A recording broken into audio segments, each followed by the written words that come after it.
अक़ीदत के चक्कर में अक़ीदे का किस तरह जनाजा निकाला। कुछ उलमा इकराम ने किस तरीके से लोगों को बेवकूफ़ बनाया, किस तरीके से अपनी दुकानें चमकाई। ऐसा राज मैं आज आपके सामने खोलने जा रहा हूँ जिसको सुनने के सामने एक ऐसी हकीकत सामने आएगी जिसका इल्म शायद आज से पहले आपको नहीं हो। अस्सलाम वालेकुम, उम्मीद आप सब खैरियत से होंगे।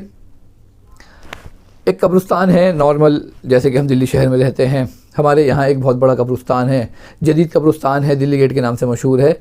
बहुत सारे लोग जो दिल्ली में रहते हैं उन्होंने तो सबने ये कब्रिस्तान देखा होगा। जो बाहर रहते हैं, दिल्ली से बाहर शहरों में रहते हैं, उन्होंने भी कभी ना कभी इस दिल्ली गेट कब्रिस्तान की विज़िट ज़रूर करी होगी, आए होंगे किसी न किसी रिश्तेदार के जनाजे में या वैसे ही।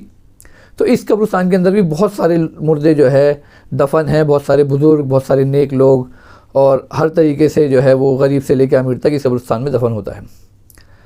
लेकिन कुछ कब्रिस्तान हमारे दिल्ली शहर के अंदर ऐसे हैं जहाँ पे कुछ बुज़ुर्ग दफन हैं। यानी इस दिल्ली शहर के जो दिल्ली गेट का कब्रिस्तान है, जो ITO के पास पड़ता है, यहाँ तो बुज़ुर्ग हैं ही हैं, लेकिन कुछ अलग से कुछ कब्रिस्तान हैं जो कि प्राइवेट भी कहलाते हैं।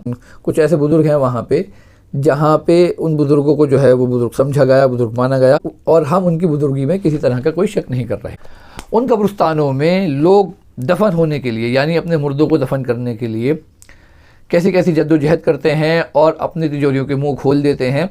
और कभी कभी तो 7-8 लाख से लेकर 10 लाख रुपए तक की यहाँ पे लोग कब्रें ख़रीदते हैं।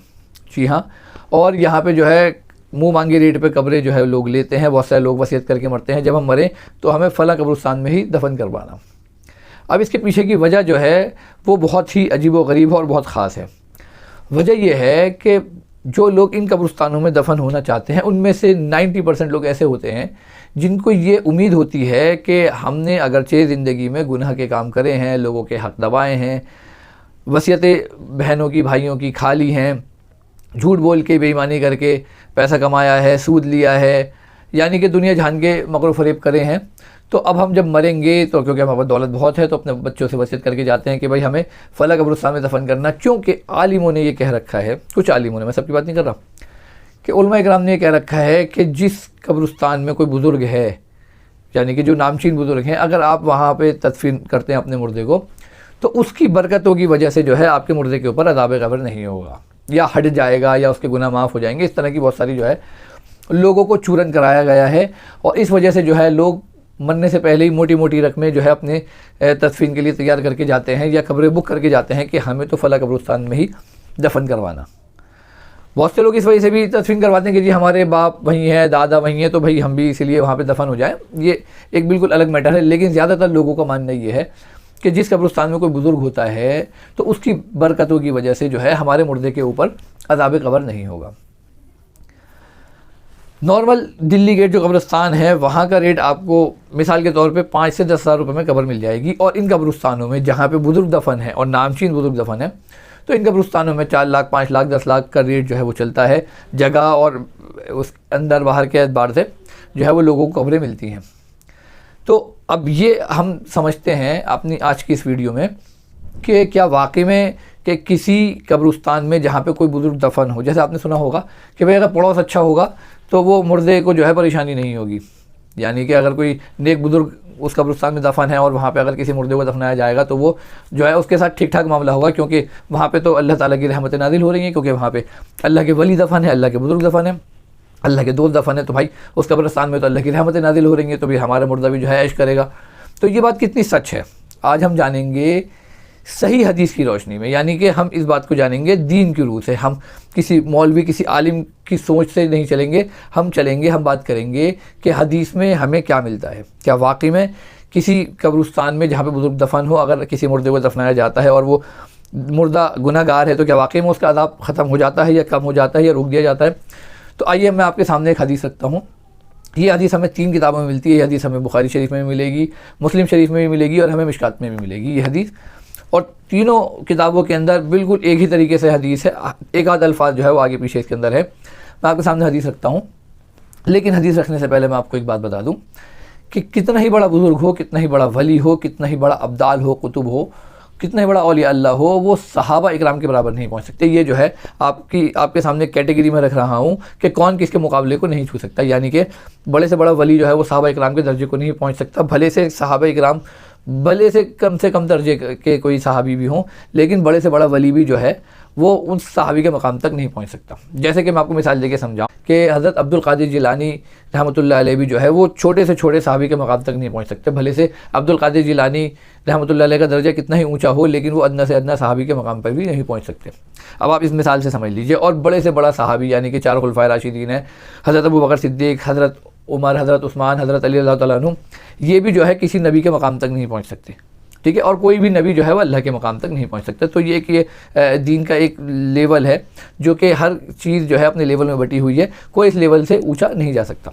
अल्लाह के मकाम तक कोई नबी नहीं पहुँच सकते, नबी के मकाम तक कोई सहाबा नहीं पहुँच सकते, और कोई बुजुर्ग जो है सहाबा के मकाम तक नहीं पहुँच सकता। ठीक है, तो मैंने आपको ये बात समझा दी। अब हम आगे की बात करते हैं। अब हम आपके सामने हदीस रखते हैं। हदीस इस तरीके से है कि कोई ज़ईफ़ा औरत, हबशी थी गालिबन, जो हदीस के अल्फाज हैं, या वो कोई जेंट्स थे, यानी कि रावी जो हैं वो ये बताने से कासिर हैं कि वो मर्द के बारे में बात चल रही है या औरत के बारे में बात चल रही है, लेकिन हदीस सही है, हदीस ज़ईफ़ नहीं है, हदीस सही है। और तीनों किताबों में सही हदीस है कि वो जो है मदीने के अंदर सफाई वगैरह का काम करते थे, यानी झाड़ू वगैरह करते होंगे, जो भी होगा। तो उनका इंतकाल हो गया और सहाबा इकराम ने आप सल्लल्लाहु अलैहि वसल्लम को उनकी इत्तिला नहीं दी और उनको ये जो है तदफीन कर दी कब्रिस्तान के अंदर। अब जब अल्लाह के नबी ने उनके बारे में पूछा कि भाई वो नहीं दिख रहे, अब वो औरत थी या मर्द थे, तो सहाबा इकराम ने कहा कि अल्लाह के नबी वो तो मतलब हमने आपसे जिक्र करना मुनासिब नहीं समझा, इसके अल्फाज हैं, और हमने उनकी तदफीन कर दी। तो अल्लाह के नबी ने पूछा कि भाई तुमने मुझसे क्यों जिक्र नहीं करा और मुझे जो है उसकी कब्र पे लेके चलो, जिसका मफ़हूम है। तो सहाबा जो है अल्लाह के नबी को उनकी कब्र मुबारक पर ले गए। तो आप सल्लल्लाहु अलैहि वसल्लम ने जाके उनकी कब्र पे जो है नमाज जनाजा पढ़ी। अब इसके बाद आप सल्लल्लाहु अलैहि वसल्लम ने जो फरमाया, मैं आपके सामने जो है हदीस भी रख रहा हूँ जिसके अल्फाज हैं, जिसका मफ़हूम है कि मेरे नमाज जनाजा पढ़ने से पहले ये कब्र जो है वो तारीकी में थी, यानी कि अंधेरे में थी, और मेरे नमाज जनाजा पढ़ने के बाद जो है अल्लाह ने इसको नूर से मुनव्वर कर दिया या इसमें रोशनी हो गई। इस तरह के अल्फाज जो है हमें इन हदीसों के अंदर मिले हैं।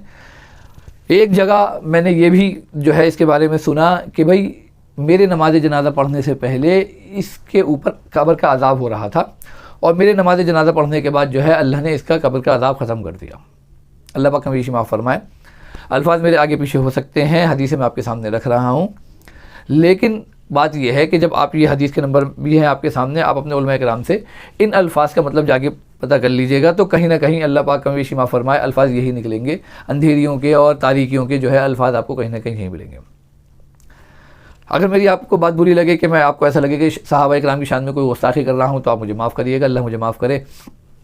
कहने का मकसद ये है कि जब उन सहाबा या सहाबिया को उस कब्र में तदफीन करा गया होगा, दफनाया गया होगा, तो पहले से ही वहाँ पे बहुत सारे सहाबा की कब्रें मौजूद थीं। जी हाँ, क्योंकि कब्रिस्तान था और मुसलमानों का कब्रिस्तान था, तो वहाँ पे जो है वो इससे पहले भी जो है सहाबा का इंतकाल होता रहता होगा, तो सहाबा भी जो है वहाँ पे दफन होंगे।